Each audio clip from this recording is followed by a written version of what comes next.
దిత్వా తుఫాన్ హెచ్చరిక నేపథ్యంలో అధికార యంత్రాంగం పూర్తి అప్రమత్తంగా ఉండాలని రాష్ట్ర దేవాదాయ శాఖ మంత్రి ఆనం రామనారాయణ రెడ్డి ఆదేశించారు. తుఫాన్ హెచ్చరికలపై అధికారులకు మంత్రి అమరావతి నుంచి అప్రమత్తం చేస్తూ పలు సూచనలు చేశారు. పెన్నా పరివాహక ప్రాంతాలు, మండలాల పట్ల ప్రత్యేక జాగ్రత్తలు తీసుకోవాలన్నారు. తీర ప్రాంత గ్రామాల పట్ల పూర్తి అప్రమత్తంగా ఉంటూ ప్రజలకు ఇబ్బందులు లేకుండా చర్యలు చేపట్టాలన్నారు.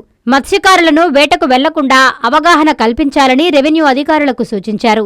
ఎటువంటి ముప్పునైనా సమర్థవంతంగా ఎదుర్కొనేందుకు రెవెన్యూ, పోలీస్ యంత్రాంగం సంసిద్ధంగా ఉండాలన్నారు. అన్ని చెరువులు, వాగుల వద్ద పరిస్థితిని ఎప్పటికప్పుడు సమీక్షిస్తూ ఇరిగేషన్ అధికారులు తక్షణ చర్యలు చేపట్టాలన్నారు.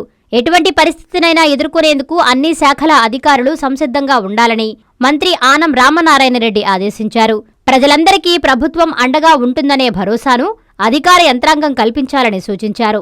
ఆదివారం తాను కూడా జిల్లాలో అందుబాటులో ఉంటూ జిల్లా యంత్రాంగాన్ని అప్రమత్తం చేస్తూ రాష్ట్ర ప్రభుత్వ సూచనల మేరకు తుఫాను ముప్పును ఎదుర్కొనేందుకు అన్ని చర్యలు తీసుకుంటామని ఈ సందర్భంగా మంత్రి ఆనం చెప్పారు. విద్యుత్, వైద్య, రవాణా, పోలీస్, రెవెన్యూ శాఖలతో పాటు అన్ని విభాగాల అధికారులు సమన్వయంతో పనిచేయాలని మంత్రి ఆనం రామనారాయణ రెడ్డి సూచించారు.